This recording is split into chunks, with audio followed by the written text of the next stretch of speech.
Hi, this is Bob Sorrentino from Italian Roots and Genealogy.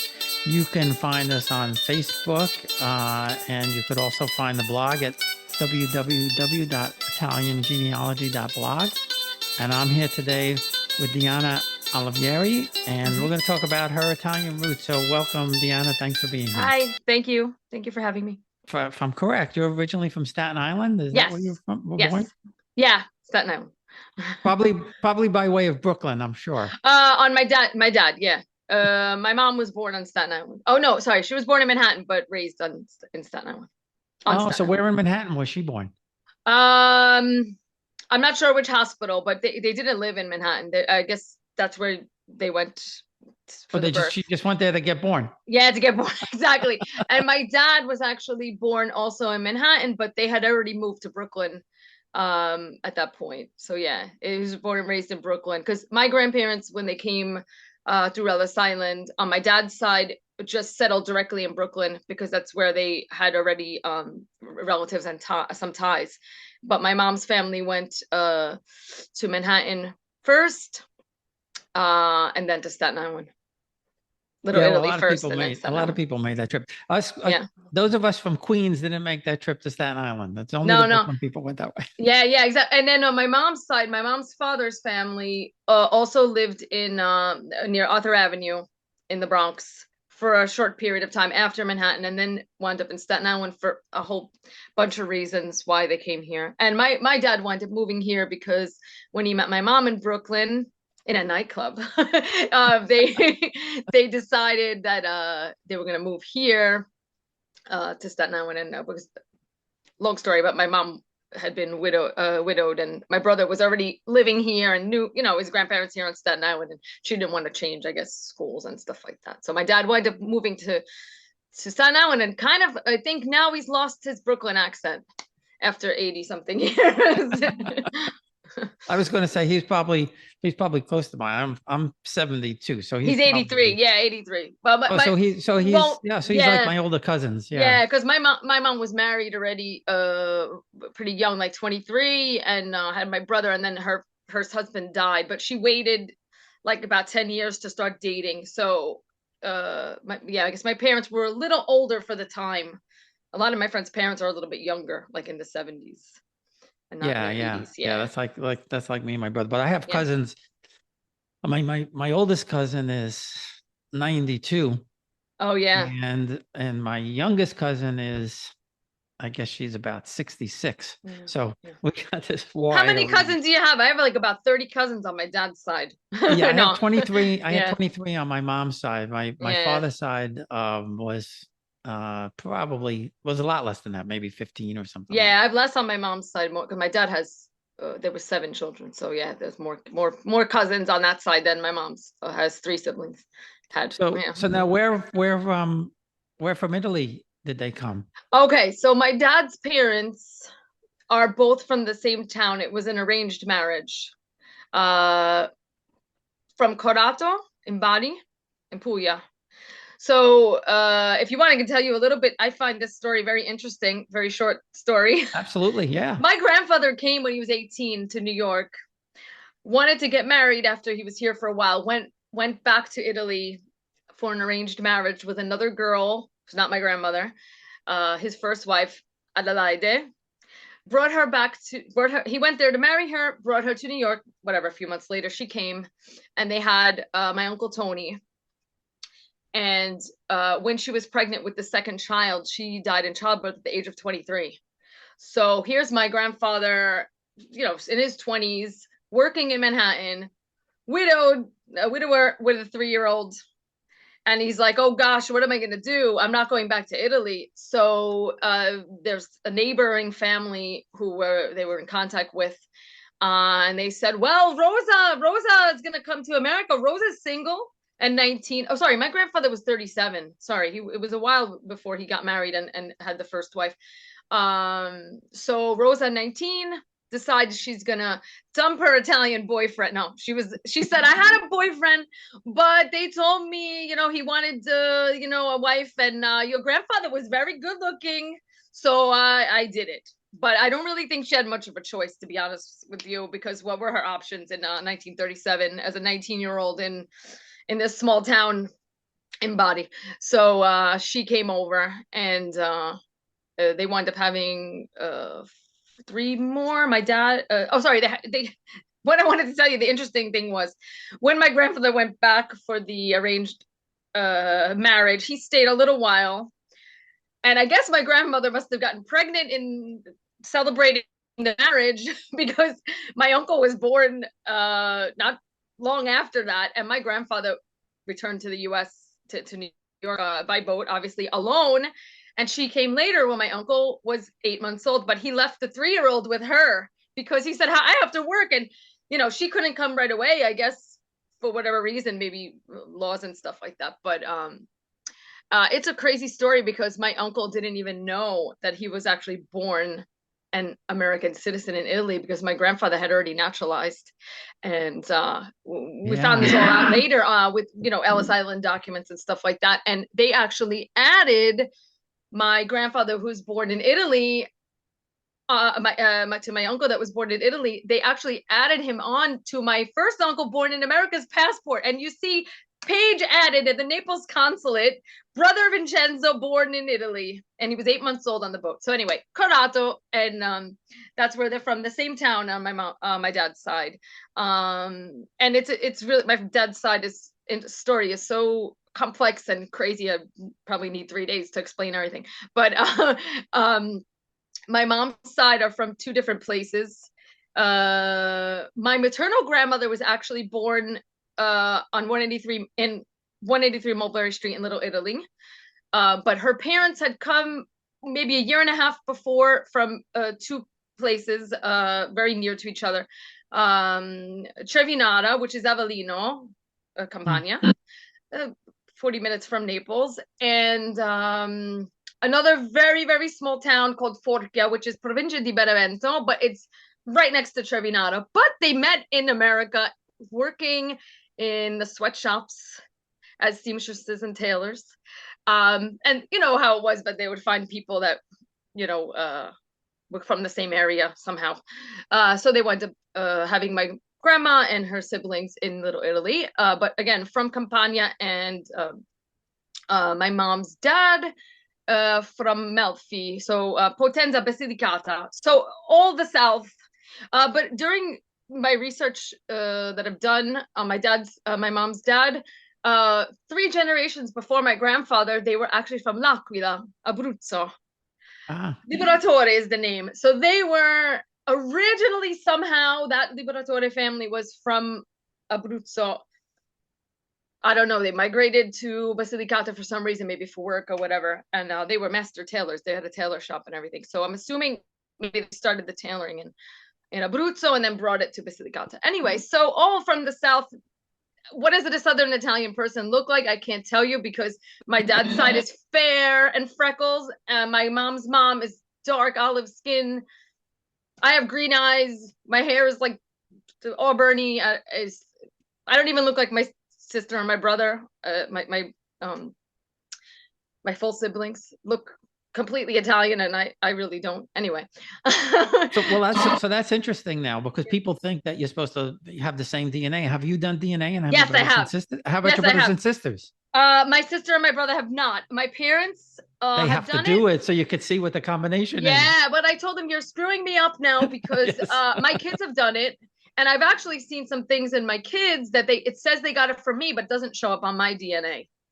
Which is interesting. Yeah. But my parents did it, and I actually got my great aunt. My grandmother has been dead for since I think 2003 or whatever, so she didn't get to do it. But my great aunt just died last year at the age of 100, and when she was 99, I asked her if she wanted to do it, and she said sure. I mean, I know it's better to have a male, but I mean, it's better than nothing.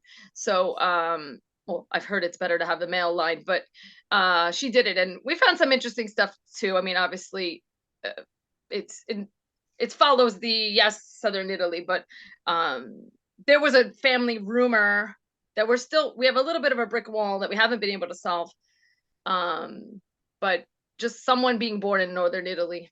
but of course, Northern Italy comes up on a lot of Southern Italians' DNA too. So it's hard to tell if that story is actually true. Anyway, I'm still working on it. Well, yeah, and that's interesting because my wife she's half Puerto Rican and half Sicilian, right? She's got blue eyes. I mean, she's fairer. I mean, she's like fair as fair could be, and but she's got a mix of like everything, and probably from Sicily, because again, to your point, what does an Italian look like? We could look like anything. Anything. I mean, I also had a lot of Greek DNA, Albanian, Croatian. Again, it said mostly Southern Italy. There was a little Northern Italian, like 10% or something. And there was like 2% German. I'm like, it's possible, whoever came. It also could just be a fluke. You don't really know. And also, they keep changing the DNA results because they're doing more testing. So it's like every time they say something, it changes. But it is interesting now that you can see which came from the maternal line, which came from the maternal and paternal line, which is pretty interesting. Yeah, so I definitely did that because I wound up meeting some distant cousins, and they shared some pictures of people that I had known, I knew existed, and I had seen their like headstone at the cemetery, but I didn't know what they looked like. And to finally see like some of their pictures, they were like siblings of my great grandparents. They weren't anybody directly, related to me. Yeah, but there's still, there's still a connection there. Yeah, I said, this is what Alessandro looks like. It was my great grandfather's one of his brothers who did come to America as well, because not only did my grandparents come, many of my great grandparents also came either at the same time or later on. And I've even had one, I think it was great grandparent or great that came to America at the age of 70 and wound up dying in America.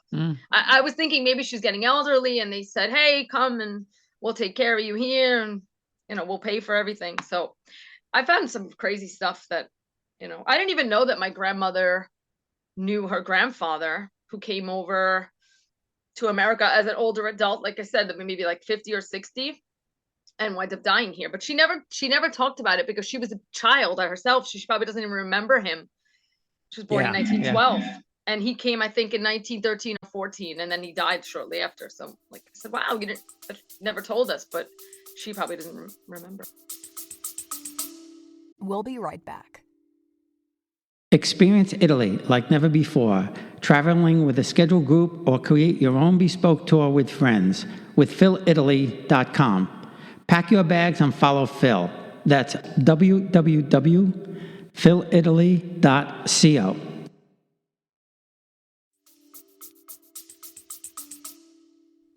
Well, and that's unusual for the older ones to come. Yes. In my grandparents' case, they left their younger their oldest son with his grandparents. Yeah. And he didn't come until they're from Torito, which is, I don't know, not that far from Corrado as the crow flies. Yeah. And they didn't come over till the 50s. So my whole cousins were all born in Italy. Yeah, no, it's crazy. The crazy thing is that some of them, which I found really weird, was that like not all of them came, because my dad's mother, she left her family. I don't even know if she ever saw her parents again, maybe once when she went back on a trip. But it wasn't all of them. But how many great grandparents do you have? 8? I don't even know.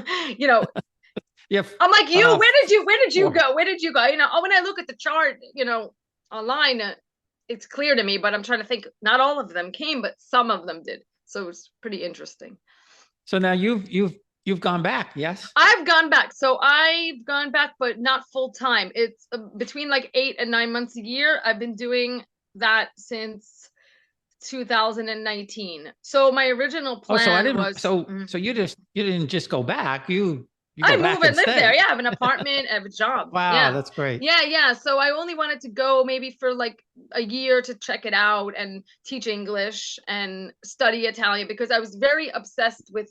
My family didn't speak Italian, obviously spoke Barese, Napoletano, but I always wanted to learn at least Napoletano. But I said, I understand a little bit just from hearing my grandmother now and then. And Barese was very sporadic. So she would teach us little words here and there, but she did not want anyone, including my dad and his siblings, to speak that language. It was like, no, you're American. Stop speaking that. Stop repeating. And they got slapped for repeating it at home. But my grandparents did not, on my dad's side, my grandmother did not speak English well. So, they would try to communicate with her and she said, no, answer me in English, even if she didn't speak well herself. But I wanted to learn standard Italian, and I was studying here in New York for 2 years. And I just said, I really just need to I can immerse myself with the TV and the radio and Netflix, and I talked to people and stuff, but I just really wanted a better grip on the language. So I said, well, I also want to teach English. And that wasn't my job in New York. I did some volunteering and stuff, but it wasn't my job. I worked in fashion.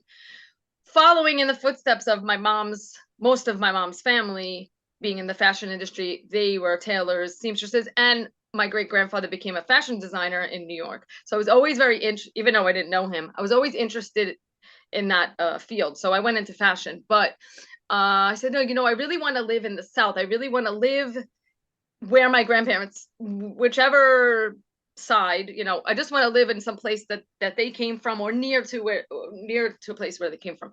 So I like languages, and I am studying Italian. So I'd like to teach English because,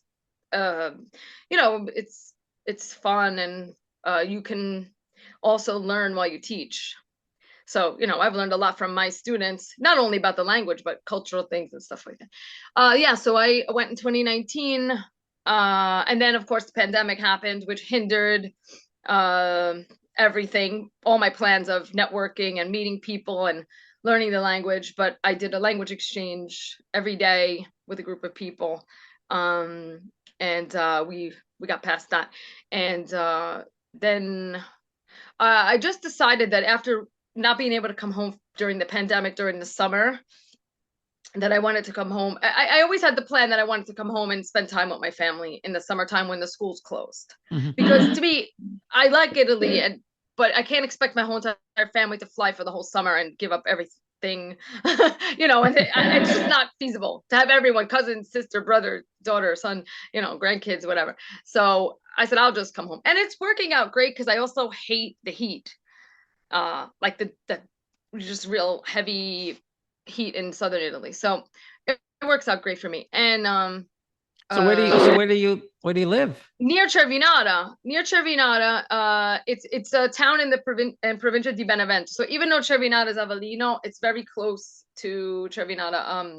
It's called Airola. It's a very small town, like Paesino. It's very small. There's like 8,000 people. But it's the school I work for has a school in Cervinata and a school in Airola. So basically, I'm working some days during the week in my mom's mother's side's town, where her family came from. And then the other town where my bisnonno was from, my great-grandfather, is right next to, but it's super tiny. It's like 1,000 people. But where I am, it's 40 minutes. If you're not in traffic, it's 40 minutes from Naples. So it's 3 hours from Rome, 40 minutes from Naples, either by car or on the bus. If you take the train, it's not running right now, but with under an hour. So I was looking in Corato because I actually found so I'll explain. My dad's father, when he had the arranged marriage with my grandmother and the 3 sons, and had the first son from the first marriage, he died young, my grandfather. He was only 42. And then there's these 4 sons, and my grandmother's, worked part-time as a seamstress in a place like down the street in Brooklyn, but you sent the kids to work. Basically, my father was working in a chicken factory, he said, and he showed it to me the other day. He said, that's where the chicken factory was. We're like, you were working in a factory in Brooklyn at 7 years old? Yeah. And I shined shoes too.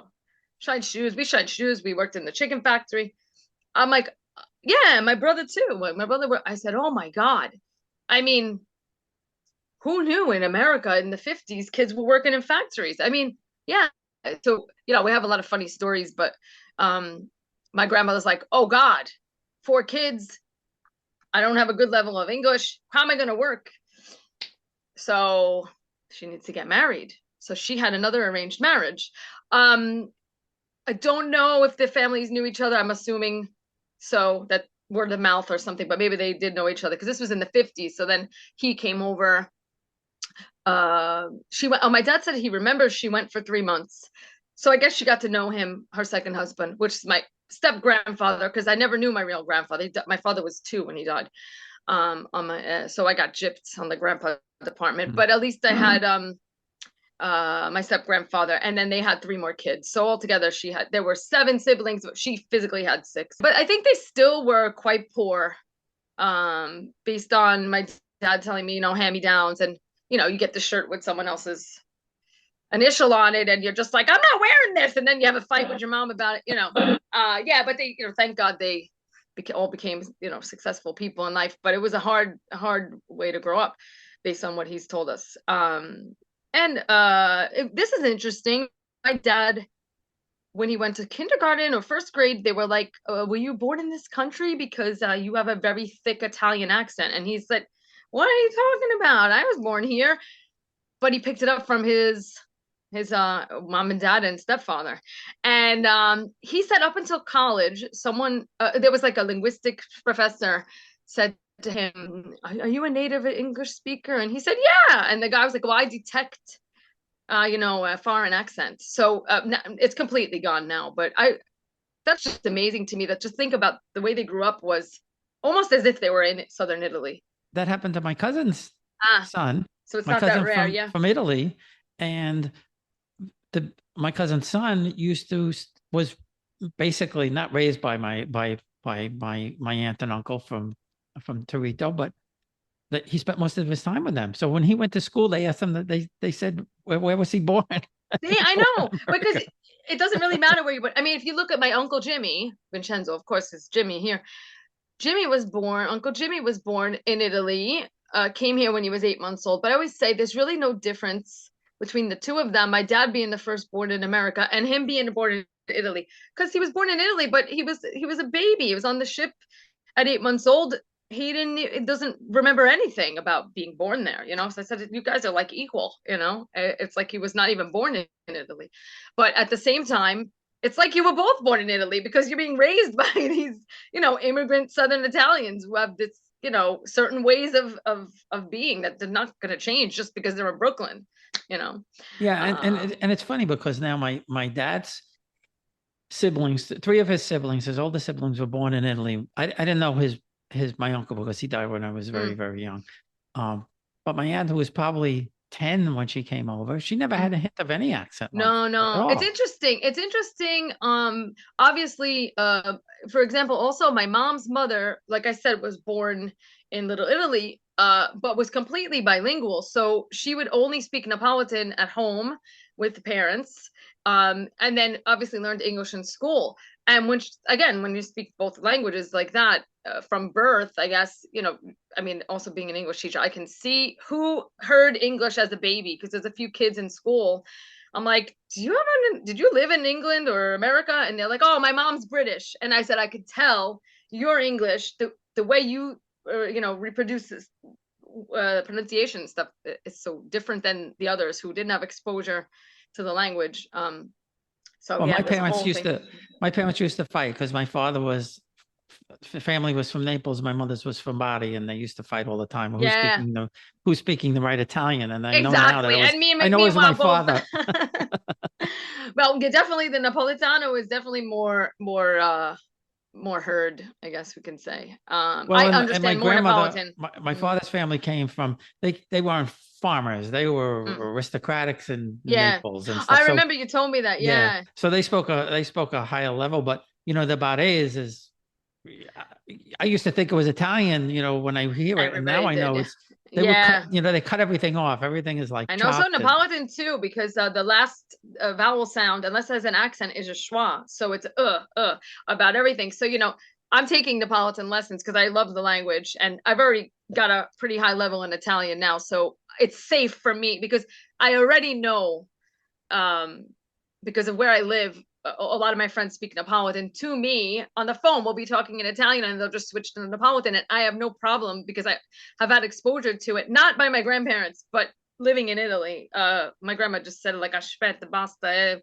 you know, yelling at us type of things. It wasn't like, let's have a conversation about, you know, what you like to do on Saturday. No, it wasn't, you know, but I'm so pissed that they didn't teach us. I mean, I struggled to learn it. Let me tell you, this is I was just leaving messages for my friends about this a couple of days ago, because Italians in Italy don't understand why we don't speak our parents, grandparents, great-parents, because they don't understand how difficult it was for Italian, especially obviously coming from Southern Italy.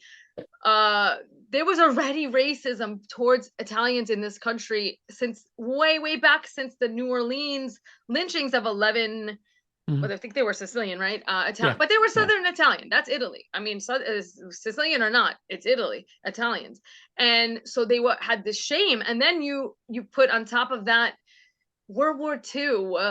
You know, what side of the war was Italy on? Not the side of America. So, you know, again, my dad never legally changed his name, but doesn't use Ricardo. He's Richard here on his documents. And I said, but you guys, like, all of a sudden it just changed naturally. And he said, yeah, but when I went in the army, the woman was like, you're not Richard, you're Ricardo. And he was like, it's the same. And the girl says, no. She wasn't Italian American. She was, didn't know. And she went and asked a higher up who was Italian American. And he came over. He said, no. It's the same name. It's Italian for Richard. Leave it alone. He doesn't, because he didn't want to go around with Ricardo on the placard, you know, on a shirt. Because even this is probably like the 50s or 60s. I mean, they still wanted to just be Americanized, you know. And my grandparents too started, not all of them, but the males started using Louis, because I had two Grandpa Luigi. They started using Louis. My grandma Romilda, she would just go by Ro. Romilda's not that common, but you know, it's kind of hard to change. And Rosa just went by Rose. So, you know, my mother's Carmela, she didn't change it. And I said, I love that name. It's my favorite Italian name for a woman. And she goes, I'm not particularly fond of it. I never liked it. But I think just because people maybe, you know, teased and stuff, because it's not a common name in America. My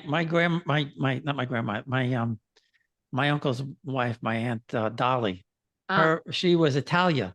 You did not call her Italia. You were a dead person if you said I know. I had a student named Italia, and I was like, wow, that's such a beautiful name to call. And then I was thinking, in America, and you know, like you said, I mean, she was born 1918 or something like that. So as a kid, like you know, she must have got teased or whatever. Of course, because people were mean, you know, and online, you know, you see this sentiment that there was a guy from Africa on Instagram the other day talking about, they said, where are you from? And he said Italy, because I guess he was born or moved to Italy.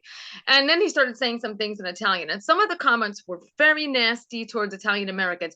Oh, he's more Italian than Italian Americans, and he speaks better, they don't know anything. And I started explaining to this person in Italian. I said, look, I didn't speak Italian when I was a kid. My grandparents didn't even speak Italian. They spoke dialects of languages. And I said, you have to understand, you don't know this because you don't know about Italian American history. There are books. There's a book called La Storia. It's written in English, but I'm sure you can find an Italian copy. I said, and it tells you all about the history. And you can just ask some people, instead of having stereotypes that everyone's into worshiping the mafia, no one knows the language and no one's interested and no one cares. That's not true. I said, you're going by small representation of people. You can't generalize, just like I won't generalize you, you know, as Italians. And she says, oh no, I'm not, you know, being judgmental. And I said, you're not. I said, but there's a lot of this, and I've been talking about it recently with a few different people. Pure hatred. Just if you say I'm Italian American, oh, you're disgusting, you don't know your language, you don't respect, you don't want to know the culture, you think you're more Italian than in Italy. Not me personally, but I said, but that's not true. You're generalizing. You know, people make videos for Instagram and Facebook to get comments, to get likes. half of the things people say are not even true, you know? So, you know, you need to, what's the best way to get to know people that are different from you, or maybe that you think, are so removed? You know, why don't you make a language exchange group like I do? Italian Americans come and we meet Italians and we talk about a topic, but we also talk about, you know, our cultures and how they're different. And, you know, it's, I had some are jealous, you know, there's jealousy involved too, because, you know, my family left and did well in America and your family stayed there and maybe they're not doing well. I got a comment on YouTube just yesterday. I was having this guy, he was obviously, he was Italian, and he was same thing, you know, you Italian American, you're not Italian. And I said, nobody said we were going to say we were Italian. We don't want to be Italian. We're Italian American. But his whole comment was based around, when I do the thumbnail for the videos, I have the Italian flag, and then I have the, you know, people. And I said, we're not trying to be Italian. We're not saying we're Italians. And I couldn't make him understand. And no, I said, because you can't. I said, we're proud of our heritage. But the converse of it there, and I told him, I said, you know, my cousins in Italy that I never knew, they didn't treat me like that when I saw them. The same. We found my dad's cousins. Remember, I told you that my dad's father died when he was 2. When my grandmother remarried, obviously she stopped for whatever reason. They didn't keep in contact with that family. And I was doing some research on my grandpa, and I found my dad didn't even know his grandparents' names. I found them. I said, you know, by the way, I found out who you're named after. Your father's brother, Ricardo. And, you know, my uncle Tony, Antonio, the firstborn with the first other wife of my grandpa. I said, he was named after his father because your grandfather's name is Antonio.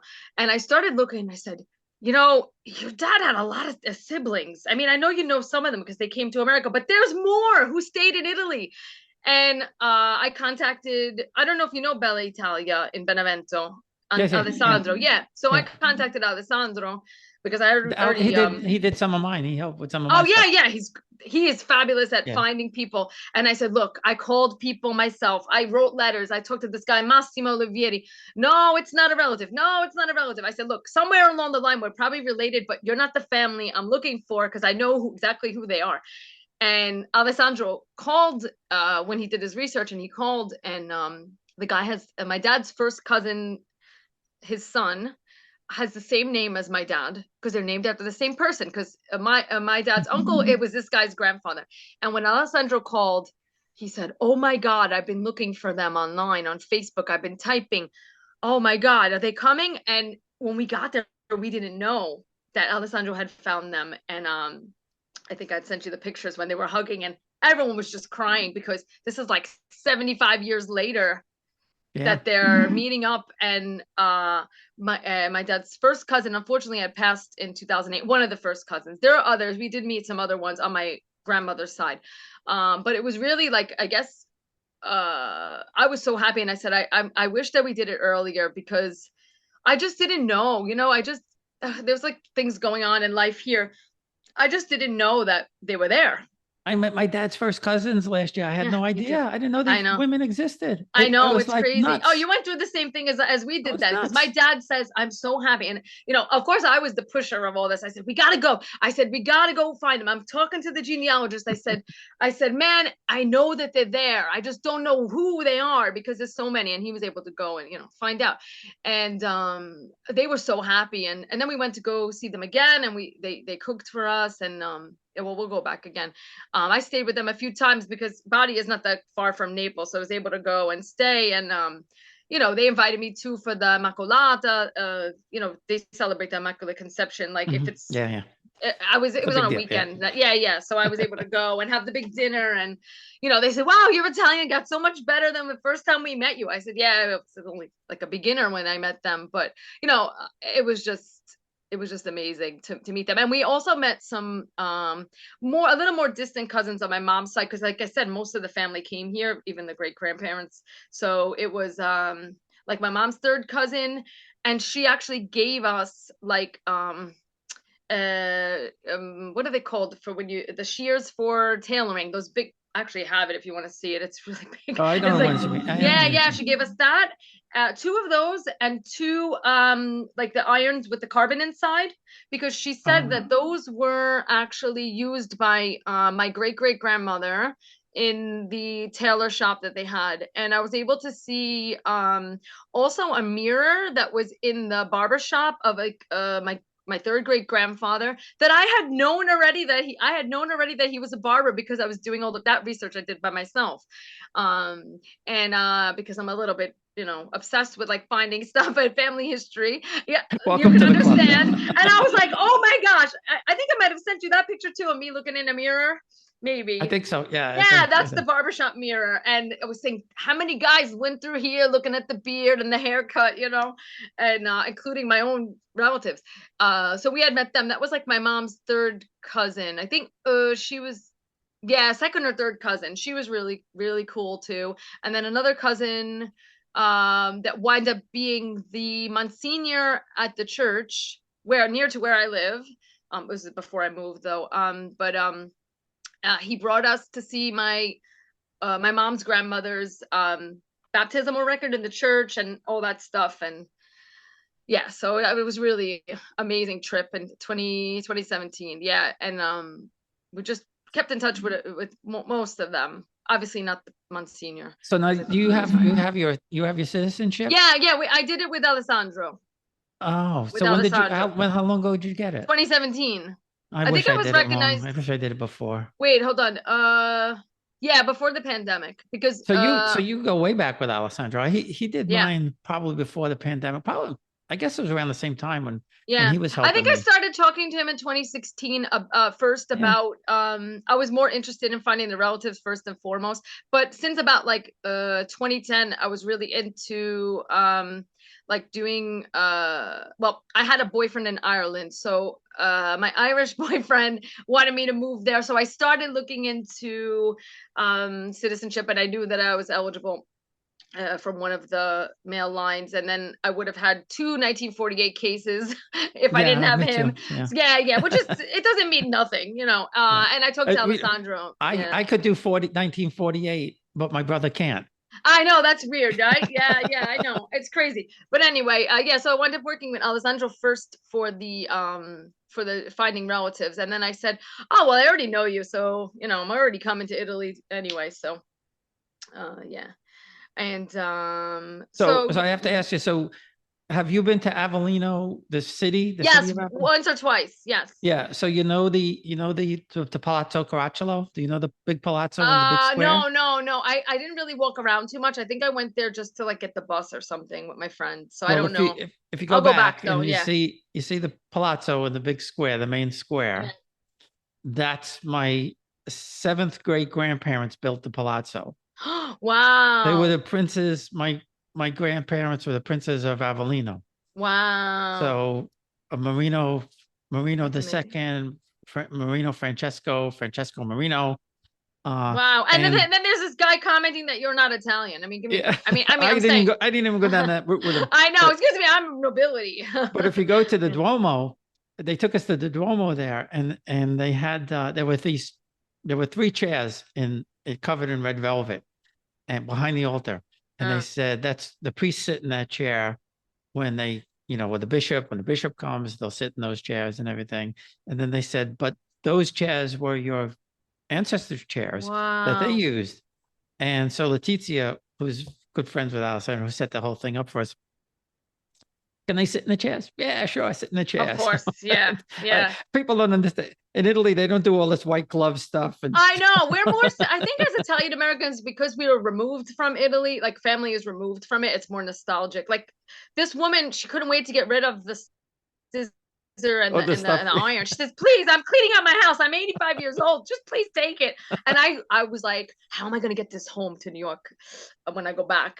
But I wound up wrapping it in like a box and then paper and put it in the checked suitcase. Obviously, can't bring that on the plane and kill somebody with it. Okay. yeah. But I was just afraid that they were going to turn it down because of the weight. But no, it was fine. Well, but it was really nice to have.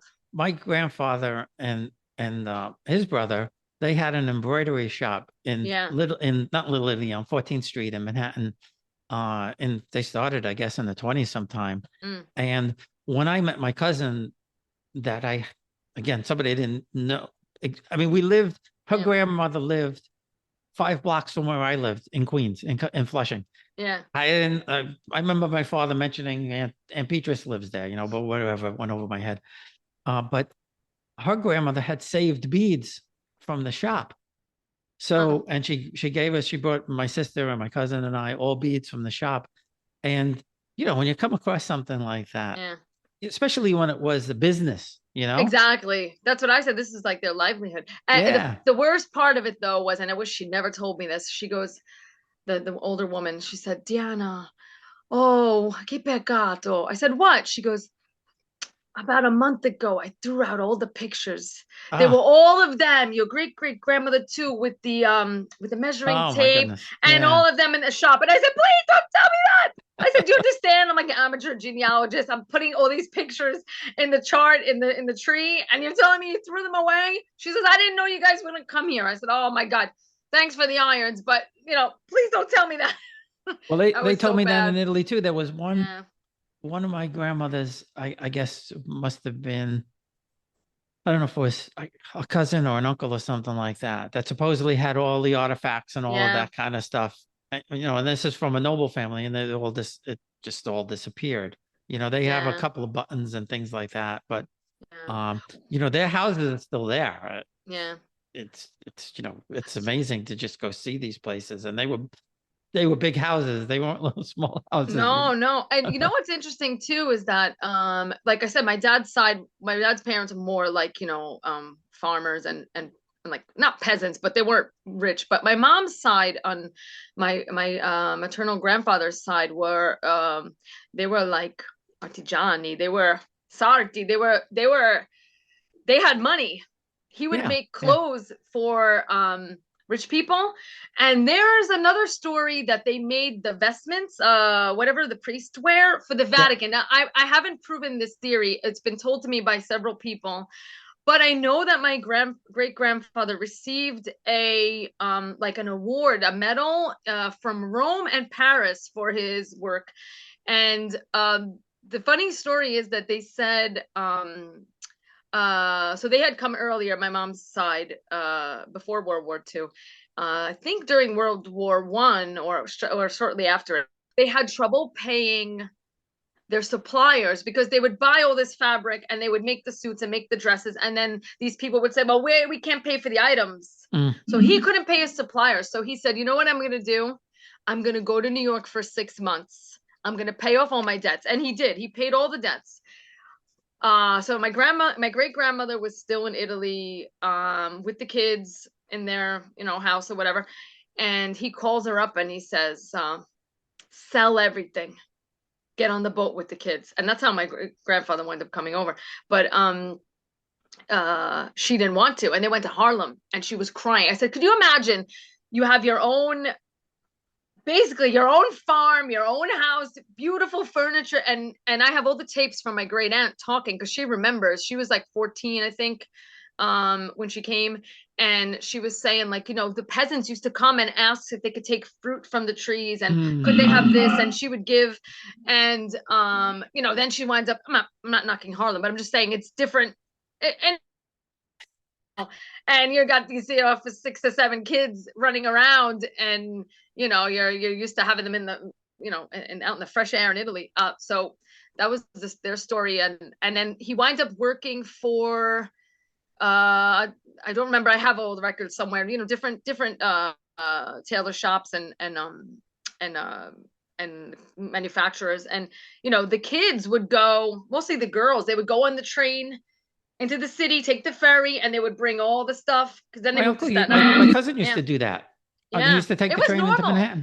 Yeah. And she was my great aunt. She lived to like 105 or something, but so she was able to tell a lot of more stories. That my grandfather died when I was a year old, so I didn't really know that much. But she told a lot of stories on the CD interview that she did, which I wish I would have done that with my grandparents. But anyway, at least we have that. And she was like, he turned the first he worked in the city for a while, but then he had like some finger injury with, he pricked himself and it got infected. I don't know, it was a whole big drama. And he wound up working from home and made the whole living room, like people would come to get fitted, and I was crazy, but then he still worked for the city. And then my grandfather didn't become a tailor. He became a pharmacist. Wow, and he owned Arakar Pharmacy, which is very famous, still there. He opened that himself, and he was Gigi, and everybody loved him. I only have some pictures of me with him when I was a baby, but I don't remember him really, because I was like maybe a year and a half when he died. But I still meet people who are like, I'm from Arakar, I'm from South Beach, and I'm like, do you know Gigi? And they said, yeah. And I was like, that's my grandpa. And they'll start telling me, my mom loved Gigi, you know. So, and I have pictures and stuff of him. And he wound up when he passed away, my grandmother wound up giving the business to his intern, you know, very like old school Italian type of thing. She wasn't like, I'm going to sell this for a profit. She's like, no, he wanted Johnny to have the store because Johnny was his intern. And when Johnny graduated, he gave it, and Johnny just, I think, sold it maybe 2 or 3 years ago. And they had some old pictures and stuff that they found in the basement. So that was really interesting. But yeah, there's just so much, even within my small family, small, I say, you know, just one family, there's so many stories. Like if you put them all together of all the Italian Americans, every little, I mean, and I haven't even told you everything. I mean, you have to put it all in a book. You have to write a book. I'm going to write a book. Do what I did. You want to hear this? This is the craziest thing. My dad, okay, so being that his father died, my dad was 2 years old. The plot with my grandfather was left, let me see, wait. My grandfather wound up being buried in the plot he bought when his first wife died in childbirth. But nobody knew. Nobody knew that his first wife was buried there, or nobody told my dad. And my dad goes, I want to go to see my dad's headstone. So he goes to the cemetery and he goes, hi, I'd like to see Luis Oliveieri, Luigi. And they said, yeah. Oh, yes, Luigi Oliveieri, wife and unborn child. And my father goes, what are you talking about? It's my... They said, oh my God, he's buried with the first wife, because it makes sense. My grandma didn't have any money. He had already bought the plot. And she says, all right, we'll put him in there where he bought it. Yeah. But my dad never put, I don't know if my other uncles knew and just, or maybe they might have not even thought about it. But that was crazy. We were just like, you had to do what you had to do back then. My grandmother could not afford to be jealous and say, oh gosh, he's going to be buried with his first wife and then the unborn child. You know, stillborn. It's crazy. I mean, there's just so many little things that just make, and in one way they make you laugh, but then it's also sad, because I'm like, oh gosh, you know, that must have been really hard for my grandmother, you know, just she naturalized on her own, I think, but maybe like 7 years after he died. Yeah. But like people, like you said, people were more practical back then. Right. It wasn't like, oh gosh, it's not right to put him. It was like, it's paid for. You have no money. Yeah. You're a widow with 7 kids. Put him in there, you know. And you know, it's just, my dad was shocked, you know. He's still to this day, it's just like, I can't believe. I mean, it's like it's you know, the widows would marry their husband's brother. I know. I'm surprised that didn't happen. That wasn't normal in Italy. Yeah, I mean, the crazy thing was, some people say, my dad would say, wow, you know, my grandmother was so young, and my mother was so young, and my father was so old. I said, it was the way. I said, why would he marry someone 40 years old? They thought maybe she was going to die next. So they find somebody young and available who, you know. Well, not only that, they wanted that, you know, they had find somebody who could have kids. Exactly. Exactly. Yeah. So, you know, he wanted to have more kids, and, you know. I don't know why. No, I don't know why. I guess they needed more hands on the farm. But anyway, my grandfather worked as an iceman, which a lot of Baresi did. My grandfather too. My grandfather was iceman. And then he worked his way up to working in like a pantry, I guess, like in the commissary of a restaurant or hotel. And then he became like a chef for restaurants. And when he died, that's what he was doing. He died of something he would have survived now, something with the kidneys. And the wife, the first wife, I mean, I ordered her death certificate, and when it came, I cried, because I said, we're all here because this woman died. I mean, if she would have lived, I wouldn't exist, you know? Yeah. Right. And it just really, I got so emotional, because, you know, it's my cousin's grandmother, and it's my uncle's mother, but I never really thought about her, how, like, what important person she is. Like she didn't die. She hadn't died, we would not be here. Many, it's just, life is just crazy. But Well, my poor great girl. grandfather, my grandmother's father, my paternal great grandfather, he was 60. He married somebody 30, and there's a rumor going around that, Yeah, I don't know if it's true, but somebody said that she was either like the servant or the nanny or something I've like seen that that. too on my family tree. It was Because like my great, yeah, the 65 with yeah, a 30-year-old. I know, I don't when understand it either. when my great grandmother passed away, my grandmother's youngest sibling was only a year old, Wow. but they had money. Yeah, So yeah, he must have had somebody, maybe she took care of the kids again. That's kind of the yeah, story. yeah, I don't know if it's true or not, but yeah. my great grandfather, Yeah.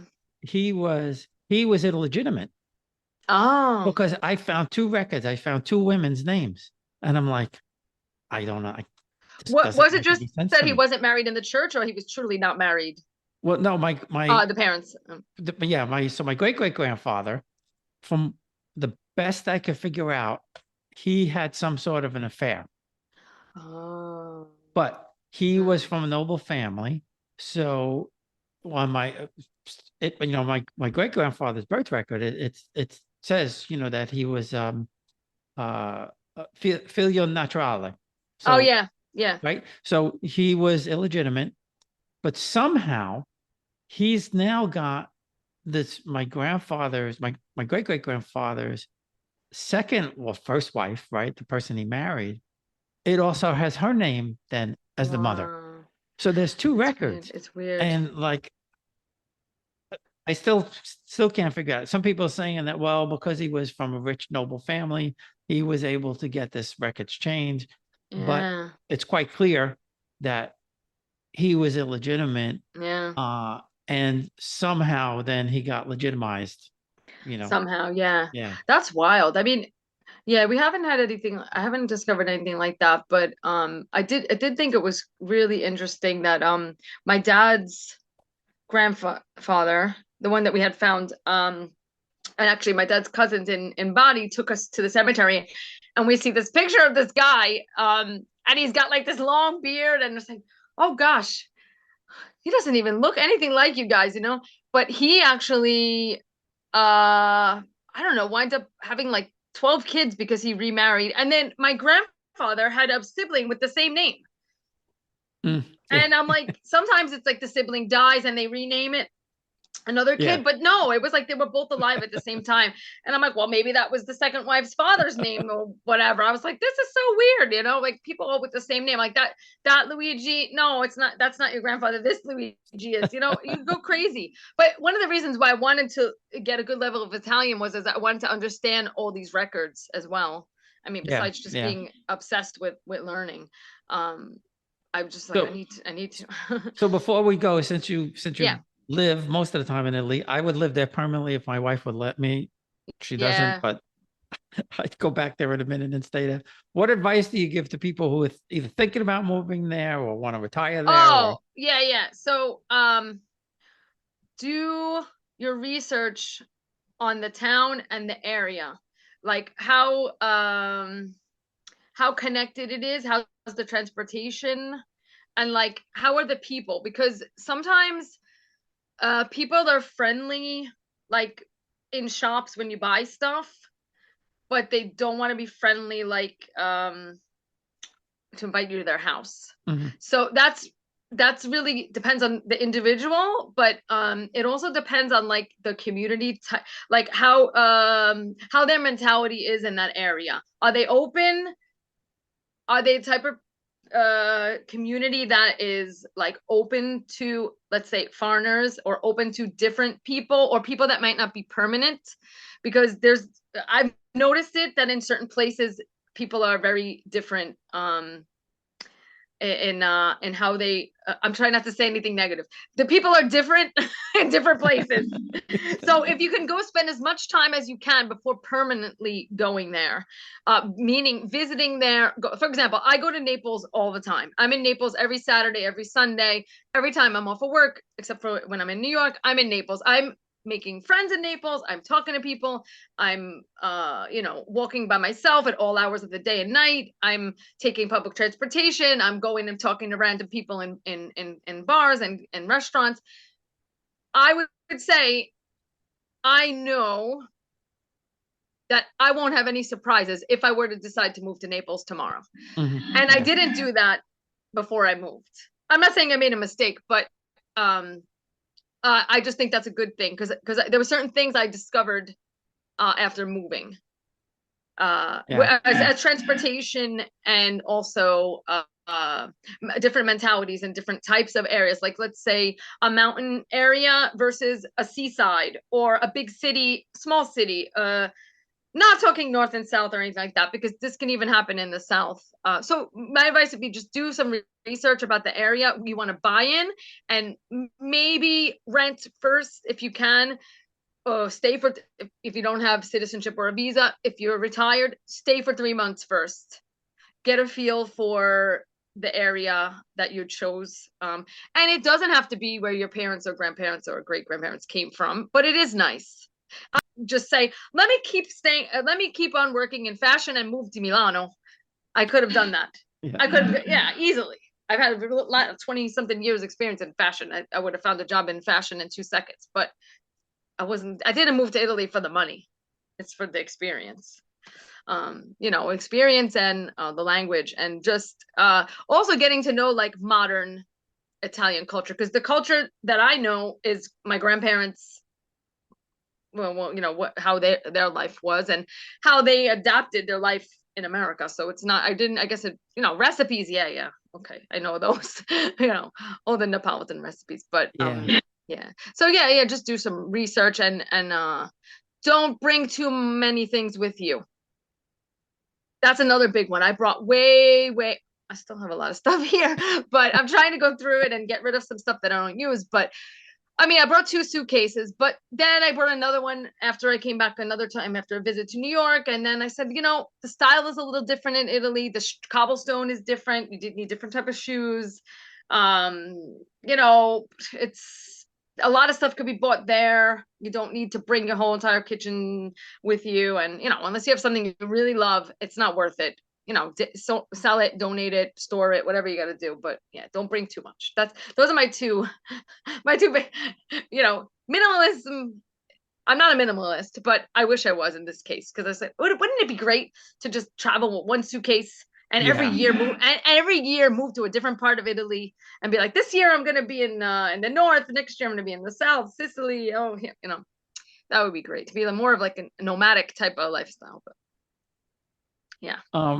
well, listen, this has been fun. I could do this for another 5 hours, but I know, me too. I was thinking, wow, we could go on and on. But I think you kind of got the idea.